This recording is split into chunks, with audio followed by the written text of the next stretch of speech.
Pues hoy meditamos en dos atributos de Dios.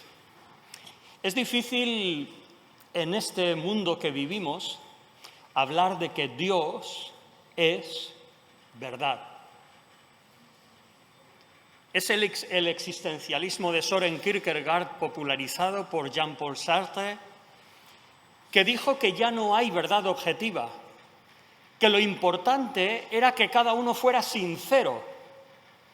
No había una verdad final o absoluta que pudiera regir o decir lo que otros debían hacer, sino que cada uno tenía su propia verdad. Tenemos un ejemplo muy claro en lo que es la ideología de género que nuestro mundo trata de promulgar. Tradicionalmente se decía que la esencia precede a la existencia. No es un juego de palabras. La esencia, o sea, lo que yo soy, precede, o sea, manda sobre mi existencia, lo que yo desarrollo, lo que yo vivo. Jean-Paul Sartre dijo, no, eso es al revés. Primero es mi existencia, cómo yo me siento. Y eso domina sobre lo que soy, sobre mi naturaleza. Y por eso, hoy en día, alguien dice, no importa lo que tú veas, no importa lo que la biología diga de que soy, yo me siento tal. Y en teoría hemos de aceptar su verdad. Como creyentes entendemos que la verdad emana de Dios. Y en esa verdad del Señor, como cristianos, si tú eres creyente en esta mañana, estás llevando un estandarte como mínimo bastante arriesgado. Dice la Escritura, sea Dios veraz, cuando hay un conflicto, sea Dios veraz y todo hombre mentiroso. Hasta ese punto el apóstol Pablo, el apóstol a los gentiles, aquel que Dios escogió, separó y envió para la predicación del Evangelio al mundo pagano, hasta ese punto Pablo tenía la profunda convicción que la verdad emana de Dios. Y si eso significa que todo hombre es mentiroso, que así sea. Ese es el mundo en que estamos llamados a vivir como cristianos. Me gustaría tener algunas pequeñas ilustraciones de lo que son los atributos de Dios. Estamos hablando de aspectos de la persona de Dios que le identifican como Dios. No estamos hablando de cualidades, de inclinaciones, sino aspectos que identifican a Dios, sin los cuales Dios no sería Dios. Si Dios no es la verdad, vámonos a la playa. ¿Qué hacemos aquí? Si Dios cambia, ¿qué hacemos? No sabemos, nos hemos levantado. Si Dios es como nosotros, que nos levantamos un día con un humor, con otro humor, porque somos así, somos seres emocionales, nos guste o no. Pero Dios es el mismo ayer, hoy, por los siglos. Los cielos y la tierra pasarán, pero ni Él ni su palabra ni pasará ni se modificará. Este se llama Bubble Ball. Es un juego que a veces se juega con pelotas de fútbol. Y entonces seguro que habéis visto algún vídeo gracioso de dos que están uno en un lado, otro en otro, y van corriendo uno al otro y cuando se golpean, pues ¡bah!, sale el uno al otro disparado. A veces parecería que esa es la verdad, que tú vas con tu verdad y algo de verdad tienes, pero claro, cuando te confrontas con otro, pues el otro tiene su verdad, tú tienes la tuya y cada uno sale. Bueno, si así lo escoges, tú mismo, Dios te da libertad para que escojas, pero la verdad de Dios es diferente. Esto es una fotografía de un Ford Focus que a 193 kilómetros por hora choca con un bloque de hormigón. Eso es cuando el hombre se encuentra con Dios. Alguien ha dicho que la muerte no es otra cosa que el fin de las imaginaciones y el principio de la verdad. Así es como queda. Esa es nuestra verdad frente a la verdad de Dios. En esta mañana me gustaría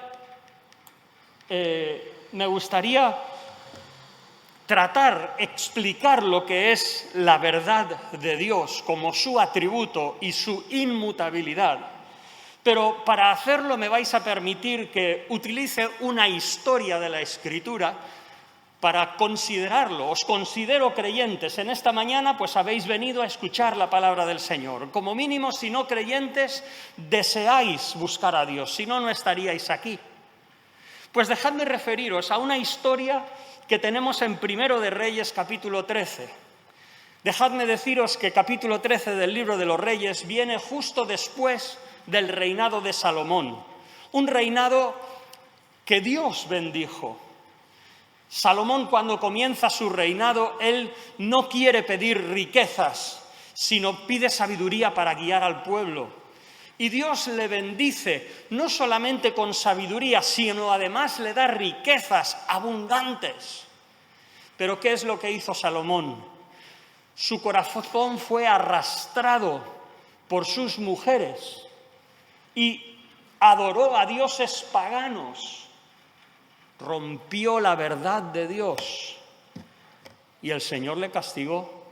Y no le quitó todo el reino, pero le quitó 10 tribus. Y su hijo Roboam, tras seguir el mal consejo de sus amigos, dividió realmente la tierra de Israel. Y la parte norte se la quedó Jeroboam, un siervo de Salomón, y la parte sur, Roboam, el hijo de Salomón, que había actuado neciamente. Pues bien, el rey del norte no se le ocurre otra cosa que decir, mira, es verdad que Dios es verdadero, no vamos ahora a cambiar el nombre de Dios, pero ¿sabes qué pasa? Vamos a acomodar ligeramente el culto de Dios para proteger nuestra nación. Y aunque Dios había dicho que solo los sacerdotes podían acercarse a su presencia y ofrecer sacrificios, aunque Dios había dicho que solo había un lugar de culto en Jerusalén, pero Jeroboam dijo, no.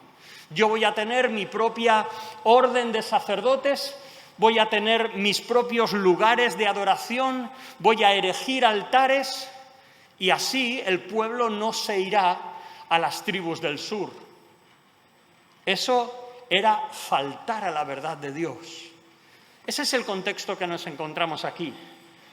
Viendo esta situación, un varón de Dios vino de Judá, del lugar de Jerusalén, del lugar donde todavía adoraban a Dios según Dios quería, del lugar donde todavía se entendía que Dios era veraz, Dios es verdad y su palabra es verdad y no podemos ir en contra de esa palabra.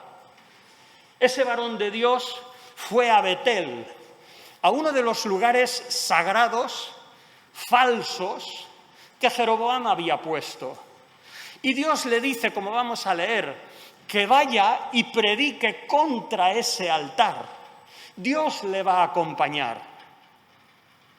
Dice así, estando Jeroboam junto al altar para quemar incienso, fijaos, el mismo rey está junto a ese altar falso, fraudulento, con el nombre de Dios, pero fraudulento que Jeroboam había levantado. Pero este varón de Dios, fortalecido, convencido de que el Dios que creía era verdad, la palabra que había recibido de Dios era verdad, aunque estaba el rey presente, iba a condenarlo. Aquel varón de Dios clamó contra el altar por palabra del Señor y dijo: altar, altar, así ha dicho Yahvé. He aquí que a la casa de David nacerá un hijo llamado Josías, el cual sacrificará sobre ti a los sacerdotes de los lugares altos que queman sobre ti incienso, y sobre ti quemarán huesos de hombres. No había otra manera de declarar la inmundicia de ese altar de una forma más fuerte. Dice versículo 3, en aquel mismo día dio una señal, otra muestra de que este es un verdadero Dios, una verdadera palabra de Dios y un varón de Dios. Esta señal de que el Señor había hablado: he aquí que el altar se quebrará y la ceniza que está sobre él se derramará. Cuando el rey Jeroboam oyó la palabra del varón de Dios que había clamado contra el altar de Betel, extendiendo su mano desde el altar, dijo: prendedle. Mas la mano que había extendido contra él se secó, se le quedó agarrotada y no la pudo enderezar. Y el altar se rompió, se derramó la ceniza conforme a la señal que el varón de Dios había dado por palabra de Jehová.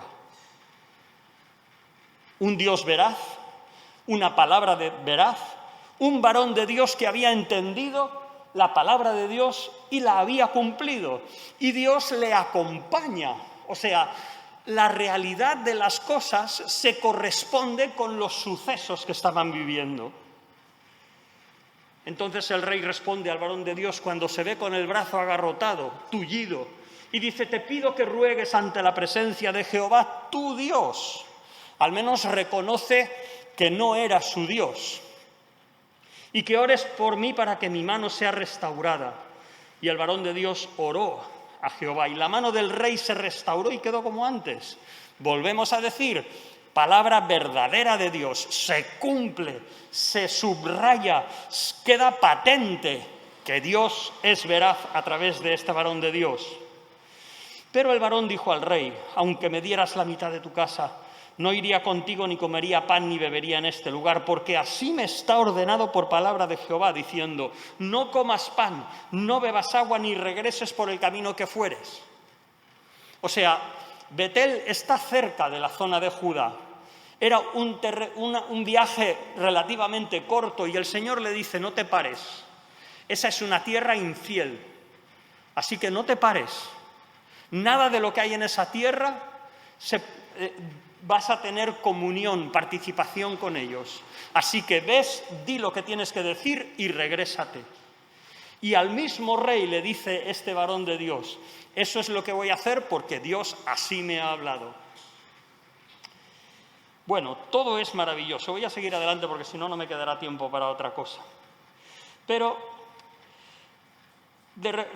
sucede que en el versículo 11, moraba entonces en Betel un viejo profeta. Este no es un varón de Dios.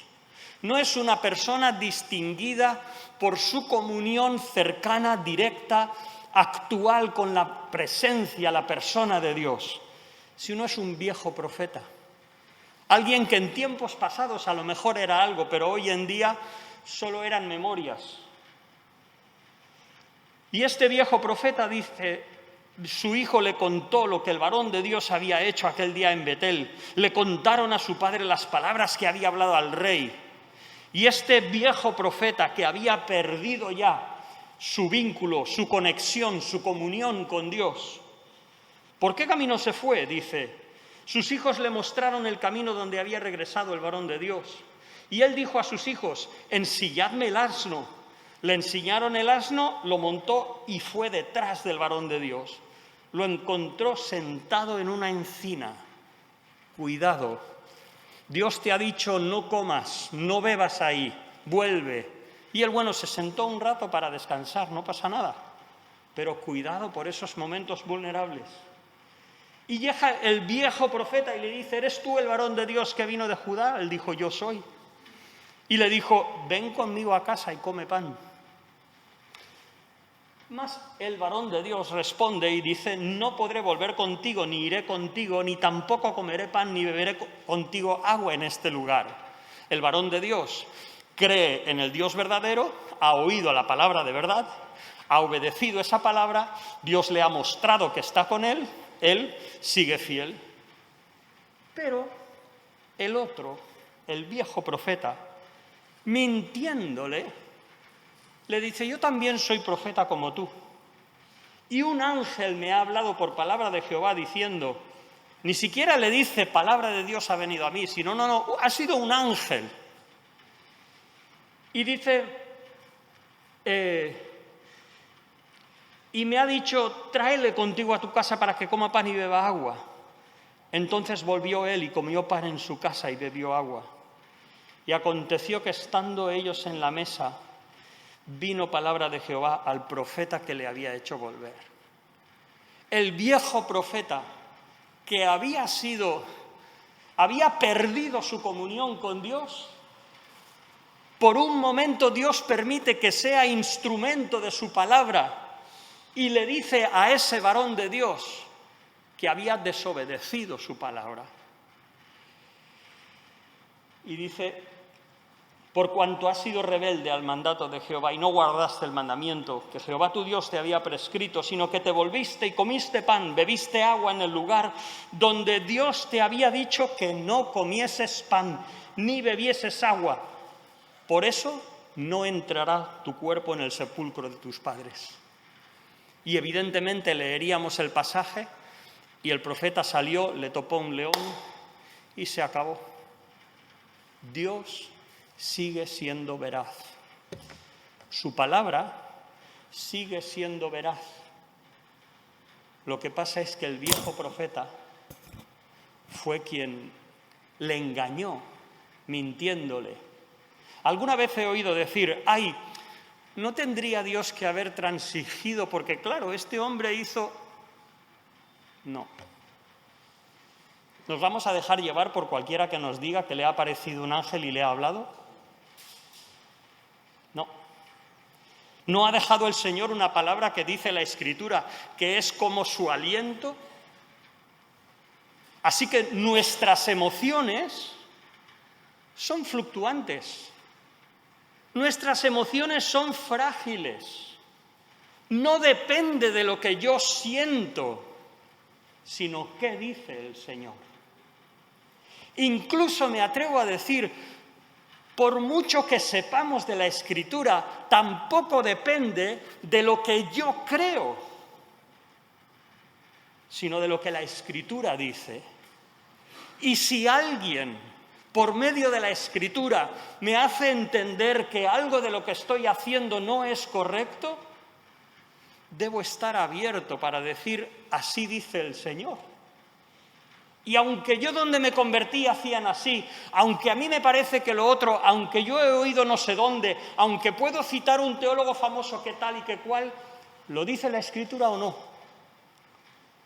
Y si la Escritura lo dice, sea Dios hallado veraz y todo hombre mentiroso. No es que el Señor no conoce mis circunstancias, que no. ¿Es que la verdad de Dios o Dios como fuente de verdad va a cambiar por nuestras circunstancias? No. ¿Qué le pasó a Uza? Dios había dicho cómo quería, y si leéis la Escritura con cuidado en el Antiguo Testamento, os daréis cuenta que especialmente cuando se trata de Dios, del tabernáculo, de los sacrificios, de sus ordenanzas, de la adoración a Él, Dios es extremadamente cuidadoso, minucioso, y el que reproduzca la unción del tabernáculo en su casa sería cortado de su pueblo. ¿Qué pasó con Nadab y Abiú? Ofrecieron fuego que Dios no había ordenado y fuego salió de la presencia de Dios. Es como un Ford Focus que se topa con un bloque de hormigón a 193 por hora, que no queda nada. ¿Cambiaremos nosotros la verdad de Dios? Dios es verdad. Juan 17, versículo 3. Dice el apóstol Juan, con uno de sus temas conocidos y queridos, según leemos en su Evangelio, en las epístolas y aún en Apocalipsis. Esta es la vida eterna. ¿Cuál? ¿Estar con el Señor en la eternidad? No. Que te conozcan a ti. ¿Quién? El único Dios verdadero. Y a tu Hijo, a quien has enviado. Es curioso esto, porque nos habla de Dios a quien nadie vio jamás, es el único verdadero, pero nos habla de la persona de Dios que ha dado a conocer al Padre, Jesucristo. Y podríamos hablar de su palabra. Bueno, permitidme describir entonces un poco qué significa que Dios sea veraz. Esto es lo que hemos visto.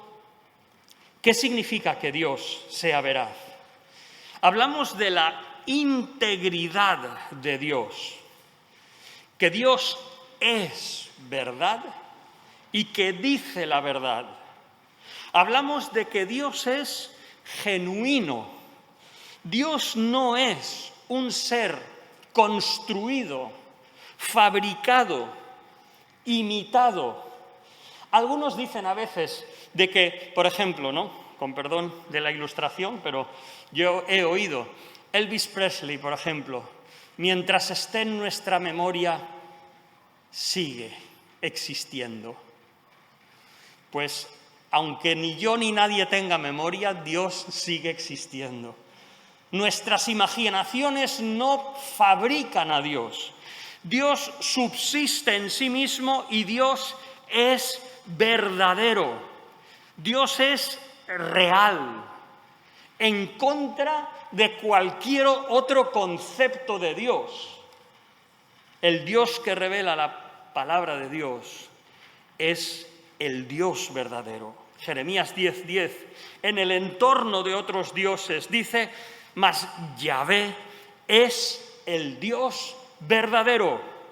Él es Dios vivo, Rey eterno. A su ira tiembla la tierra y las naciones no pueden sufrir su indignación.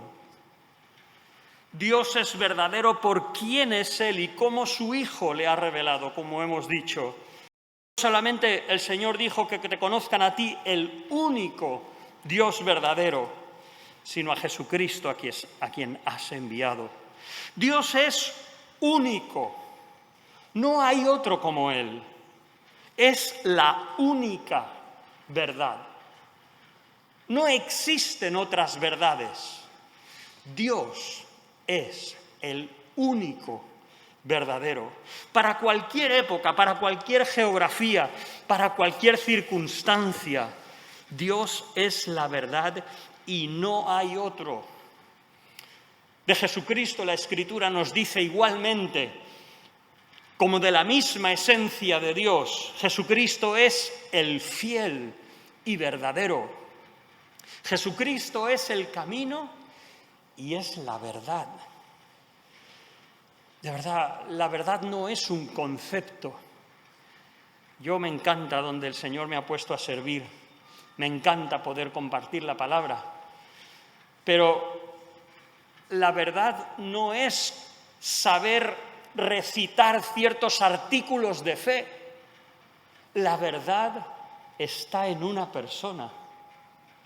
Y conocer a Dios no se puede separar de adorarle, porque Dios es el único que se puede dar a conocer a nosotros, abrir su palabra para que la comprendamos. El Espíritu Santo igualmente. El Señor, sobre todo, capítulos 14 al 16 de Juan, habla varias veces de el Espíritu de verdad, que tomará de Cristo y nos lo hará saber. Pero Dios no solamente es genuino, o sea, corresponde a la realidad de lo que existe. Hemos dicho, no está fabricado ni construido. Pero además, cuando Dios habla, Dios dice la verdad. Satanás, cuando habla, miente, porque, como dicen, miente más que habla, ¿no? Y curiosamente, él también lee la Escritura. Y nosotros oramos a Dios que nos dé un discernimiento diferente, que no leamos la Escritura como Satanás la lee. Satanás la lee para manipularla, para ajustarla a sus propios propósitos. El Señor nos da su palabra para que le conozcamos, para que nuestro gozo sea completo, para que nuestra fe esté arraigada en sus palabras. Por eso su Espíritu Santo ha inspirado su palabra. Por eso Dios se ha comunicado.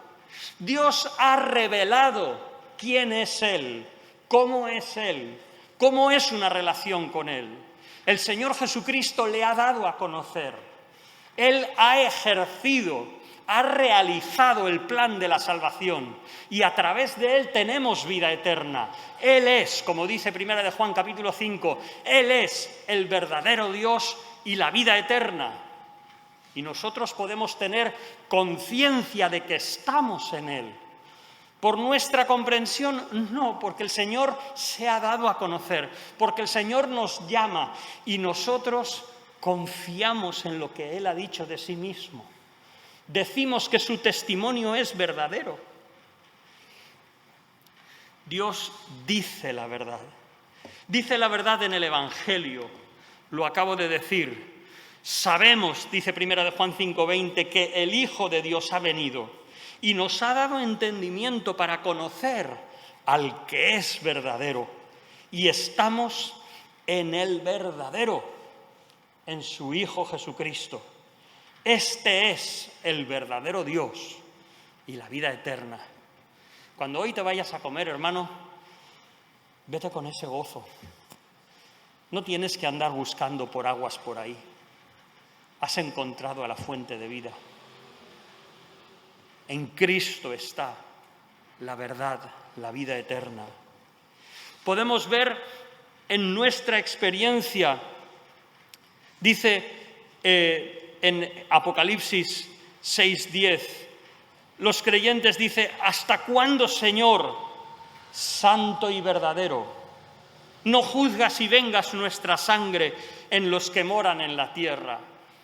Juan, apóstol, escribiendo el libro de Apocalipsis, escribiendo en una época donde los creyentes eran martirizados, escribiendo para aportar consolación, ayuda, bendición a aquellos que sufren por Cristo, refleja la situación de decir: Señor, tú me dices que tu palabra es verdad, tú me dices que tu evangelio es verdad, pero es que nos están matando. Pero aún los creyentes entienden que va a haber un día en que el Señor juzgue según verdad todas las personas. Y cuando los creyentes, sufriendo, sin ver físicamente la veracidad de lo que Dios es, solo confiando por fe, como dice el Señor, porque por fe andamos y no por vista, dice: ¿hasta cuándo, Señor santo y verdadero? No importa cuáles sean nuestras circunstancias, descansamos, creemos y confiamos en aquel que es verdadero. Dios es un Dios que no puede mentir, es imposible, es perfectamente puro. Proverbios 35 dice: cada palabra de Dios se comprueba como verdadera. Las palabras de Dios no son solamente verdaderas en el sentido de que se conforman a la vara de medir de lo que es verdad, sino que son verdad porque nacen de sí mismo, de quien es verdad. El Señor Jesucristo dijo: santifícalos en tu verdad, tu palabra es verdad. De verdad, hermano, por mucho que diga el mundo, cuando tú te sientes en cualquier sitio, puede ser en la montaña, puede ser en tu sofá, o aunque no estés sentado, cuando abras la palabra del Señor y leas, por mucho que diga el mundo, ten paz en tu corazón, porque quien te habla ahí es el Dios de verdad. Dios verdadero, inmutable. ¿Qué significa? Aquí hablamos ya no solamente de la integridad de Dios, de la realidad de Dios, de su correspondencia con las cosas como son, sino hablamos de su permanencia, de su estabilidad. Y hablamos de que es inmutable. Dios no cambia.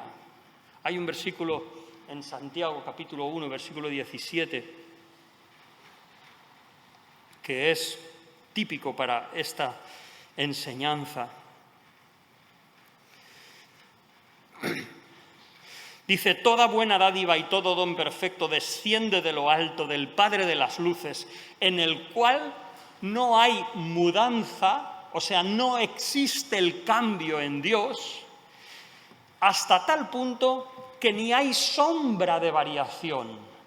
No hay ni siquiera el atisbo de que Dios pueda cambiar. ¿Qué quiere decir eso? Que Dios no cambia cuantitativamente. Dicen que el universo crece, ¿no? Eso dicen los científicos. Me parece sorprendente que se pueda llegar a decir con tanta seguridad. Yo no lo sé, puede que sí, no lo niego, para eso están ellos. Pero dices, madre mía, el universo con lo inmenso que es y todavía sigue creciendo. Dios no crece, no aumenta en cantidad.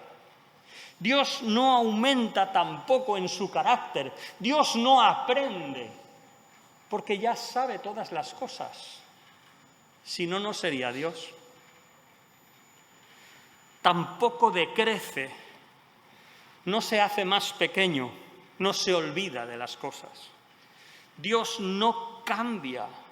La naturaleza de Dios no sufre cambios, ni su mente, ni sus planes, ni sus acciones, porque descansan en su naturaleza que permanece inmutable aparte de lo que ocurra. Es cierto que a veces el Señor se muestra en una figura del lenguaje para que nosotros entendamos, y dice como que Dios se arrepiente de algo, pero la Escritura dice claramente: Dios ni hijo de hombre para que se arrepienta. Si el Señor declaró juicio sobre Nínive y luego dice que el Señor se arrepintió del mal que había pensado hacerles, ¿es que Dios cambia? No, quien había cambiado eran los ninivitas. Si los ninivitas, los habitantes de Nínive, obran en contra de Dios, Dios los juzga, se arrepienten, pues Dios, conforme a su inmutabilidad, a su carácter justo, santo, pero misericordioso y perdonador, pues Dios obra en su misma forma. Dios no cambia. Algunos cambios puede ser porque es el proceso de revelación de Dios. ¿Cómo el Señor, por qué Dios permite divorcio en el Antiguo Testamento y en el Nuevo no? El Señor lo dice. No es porque Dios cambie, es porque antes la dureza del corazón de los hombres, el Señor no quiso exigir eso, pero Dios no cambia. Es el mismo ayer, hoy y por siempre. Por otro lado, la idea de la estabilidad de Dios no significa, bueno, esto es algo que me hace pensar. No es para nada, ninguna de las ilustraciones son dignas de la naturaleza de Dios, porque van más allá. Pero son cosas que nos hacen pensar. ¿Alguien me puede decir qué es esto? ¿Cómo? El Arco de Bará, la puerta de Tarraco, la ciudad romana que construyó ¿cómo se llama este? Trajano. El emperador Trajano, más o menos en el 110, y dices, madre mía, por ese arco pasaron cuadrigas romanas, por ese arco pasaron ¿cuántas personas? Y tú puedes ir hoy y sí, hay una carretera alrededor y no le das importancia, pero si esas piedras pudieran hablar, Y bueno, es cierto que antes estaba derruido, es cierto que se erosiona por el viento y tal y cual, pero es una ilustración. Dios es el mismo que cuando creó los cielos y la tierra. Como veremos después, eso tiene una realidad preciosa para nosotros también. ¿Qué significa entonces que Dios sea inmutable? Pues significa que sus planes y sus acciones descansan en esa inmutabilidad, lo cual no quiere decir que Dios sea estático, estéril. No, Dios es un Dios dinámico. De hecho, es que nos habló Eric acerca de la Trinidad, acerca del Padre, del Hijo, del Espíritu Santo, en esa relación de comunión. El Evangelio de Juan, capítulo 1, en el principio era el Verbo, y el Verbo era con Dios. O sea, había una relación de comunión, de interacción entre Dios y el Verbo. El Verbo era también Dios, pero hay una comunión en Dios, hay un dinamismo. Dios es un Dios que se expresa, que crea los cielos y la tierra, que quiere redimir al pecador. Es un Dios, pero su carácter es el mismo. ¿Qué implica para nosotros la veracidad e inmutabilidad de Dios? O sea, ¿qué implica ese atributo de Dios? Primero, la verdad se origina en Dios. Dios es verdad. Y todo lo que es verdadero emana de Él. Debe ser absoluta. Es la vara de medir para cualquier otra verdad. No me digas que alguien te ha dicho que han descubierto que... No pasa nada. Al final descubrirán que no hay contradicción ni problema, porque la verdad que emana de Dios es verdadera y es la verdad absoluta. Es universal, es válida para todos. No sabemos cómo Dios juzgará a los esquimales, a los bosquimanos, a los pigmeos o a quien sea, pero el Señor sabe. No me toca a mí, menos mal, ¿no? Menos mal. Pero Dios no cambia y Dios es verdadero. La verdad de Dios implica que es singular. No hay otra verdad. Como dijo el Señor, no hay dioses conmigo. Mi gloria no daré a otro. ¿Por qué? Porque no existe ningún otro ser comparable a Dios. La verdad de Dios es inmutable, permanente, es objetiva, no tiene favoritismo, ni siquiera para nosotros. ¿Tuvo la verdad de Dios favoritismo para ese varón de Dios? No. ¿El varón de Dios desobedeció? Pues recibió el castigo de Dios. El Señor no tiene, como dice en Santiago, acepción de personas. Dios no depende de la cara de la persona que esté delante, sino que su verdad permanece indemne. Más nos vale a nosotros buscar la verdad de Dios y vivirla. Es una verdad que debe tener autoridad. Inmutable. ¿Qué significa entonces? Fijaos de que Dios sea inmutable. Hebreos 6, 17 y 18, dos cositas nada más resaltar. Por lo cual, queriendo Dios mostrar más abundantemente a los herederos de la promesa la inmutabilidad de su consejo, fíjate, el Señor se compadece de nosotros. Aquí está escribiendo el autor de Hebreos a unas personas que habían sufrido por el Evangelio, que les habían quitado sus posesiones, que estaban claudicando sin saber si habían creído al verdadero Evangelio o si estaban sufriendo gratuitamente. Y el autor a los Hebreos dice, no, fíjate, Dios ha querido confirmar su palabra hacia ti. ¿Y cómo lo ha hecho? Interponiendo juramento. O sea, como dice, para que por dos cosas hables. Cuando yo acepté al Señor y leía este pasaje, digo, ¿cuáles son las dos? Aquí yo solo leo una, el juramento, pero la otra es la inmutabilidad de Dios. Dios que no cambia, quiso además certificarnos su promesa e interpuso juramento para que por dos cosas que no pueden cambiar ni Él ni su palabra, en las cuales es imposible que Dios mienta, tengamos un fortísimo consuelo. Creyente, si tú has abrazado la fe en el Señor Jesús y padeces por ello, sé consolado, porque Dios no solamente es inmutable y verdadero, sino que ha puesto su palabra encima de la mesa como dos cosas que no pueden cambiar, ni Él ni su palabra. Así que abracemos, como dice Hebreos, la esperanza que está delante de nosotros. Dos cositas más. ¿Qué efecto debe producir en nosotros la consideración del carácter de Dios, veraz e inmutable? Pues aquí yo encuentro dos cosas. En primer lugar, ¿qué piensas cuando dice la Escritura que Dios es inmutable? Venga, ¿alguien se atreve?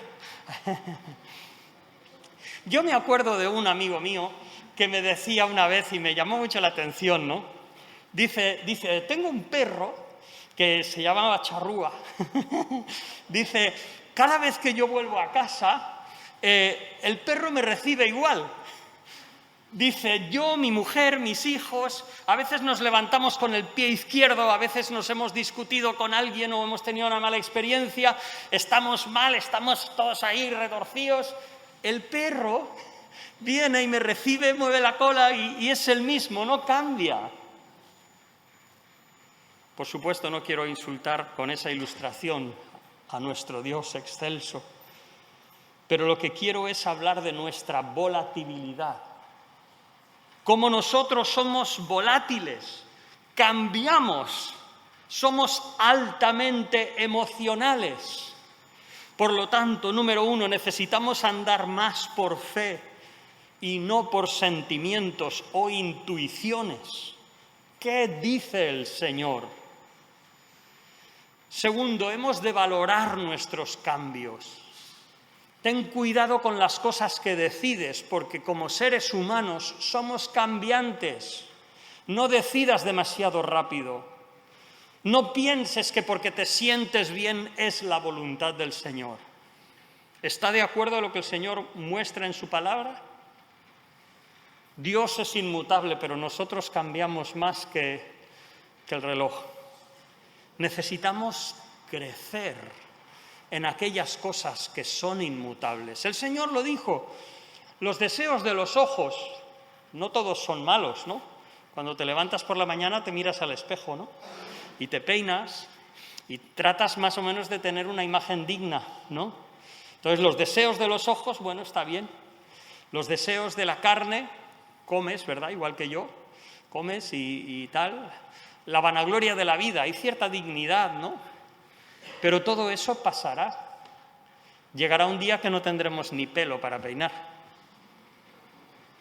Pero el que hace la voluntad del Señor permanece para siempre. Entonces, contra más hagamos las cosas que son de Dios, más estaremos viviendo una estabilidad, porque es su voluntad. La veracidad de Dios. Aquí sí que podemos. La inmutabilidad de Dios, eso, por su Espíritu podemos crecer en ese reino inmóvil que es el reino de nuestro Dios. Pero en cuanto a veracidad, sí que es importante. En primer lugar, debemos avanzar en el conocimiento de Dios. Estudia la Escritura, escudriñad las Escrituras, dijo el Señor Jesús. Así que no te hagas excusa con que yo no lo entiendo, con que no tengo tiempo. Es la verdad. Escudriña la palabra del Señor, aprende su consejo. Debemos de tener también la paz cuando estudiamos cualquier otra cosa, de hecho. Pero bueno, en segundo lugar, una cuestión que el Señor exhorta a su pueblo con mucha seriedad es a tener una palabra de verdad. ¿Sabéis lo que dijo Salomón? hombre de verdad, ¿quién lo hallará? Y no estoy seguro, no creo que está hablando solamente a hombres. Hombre de verdad, ¿quién lo hallará? Una persona que cuando habla contigo te dice lo que es, sin tratar de esconder, sin tratar de poner una fachada, sin tratar de dar excusas, simplemente esto es lo que hay. Hombre de verdad, ¿quién lo hallará? Dice Proverbios, los labios mentirosos son abominación a Yahvé, como no podría ser de otra manera. Aquel que es verdad le molesta, ¡buah!, como si fuera abominación, algo que produce una peste, le provoca una reacción de Dios inmediata. Pero los que hacen verdad son su contentamiento. Hablando al pueblo de Israel, Dios dice, vuestras manos están contaminadas de sangre, vuestros dedos de iniquidad. Y dice, vuestros labios pronuncian mentira. Habla maldad vuestra lengua. No hay quien clame por la justicia ni quien juzgue por la verdad. Confían en vanidad, hablan vanidades, conciben maldades y dan a luz iniquidad. A nosotros el Señor nos dice, tanto en el Antiguo como en el Nuevo Testamento, en cuanto a la pasada manera de vivir antes de conocer a Cristo, despojaos del viejo hombre que está viciado, está corrompido conforme a los deseos engañosos. O sea, las personas que no son creyentes, aquello que desean, construyen todo lo que sea necesario para justificárselo. Nosotros ya no andamos así, sino que debemos vestirnos del nuevo hombre, creado según Dios en la justicia y en la santidad, ¿de qué? De la verdad. Por lo cual, desechando mentira, hablad verdad, cada uno con su prójimo. Termino. Acabo con una ilustración y un versículo, que cuando era joven me llamó mucho la atención este versículo. La ilustración, lo veis, una ola gigante. ¿Alguien se atrevería a intentar parar esa ola? Como hacemos a veces, ¿no?, que nos gusta ir donde rompe la ola y sentir la fuerza de esa ola de medio metro. ¿Qué tal nos sentiríamos con una ola más o menos de 70 metros de altura? Aquí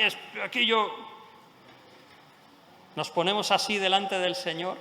No, más te vale dejarte llevar. Pero fijaos lo que dice la Escritura, 2 Corintios 13:8. Porque nada podemos contra la verdad.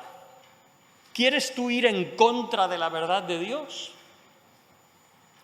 Puedes intentarlo, pero ¿de qué te sirve? Solo podemos por la verdad. Y este contexto es muy precioso, permitidme que lo explique. Dice, Pablo dice, oramos que ninguna cosa mala hagáis. Dice, no para que nosotros aparezcamos aprobados, sino para que vosotros hagáis lo bueno. O sea, Pablo no se preocupa por las apariencias, porque sabe que al final la verdad se verá. Hermanos, vivamos así. Un día la verdad se va a ver. No por eso somos justificados, como dice 1 Corintios 4, del 1 al 4, pero, Señor, tú sabes todas las cosas. Deseo vivir en tu verdad. Ayúdame. Que el Señor nos ayude.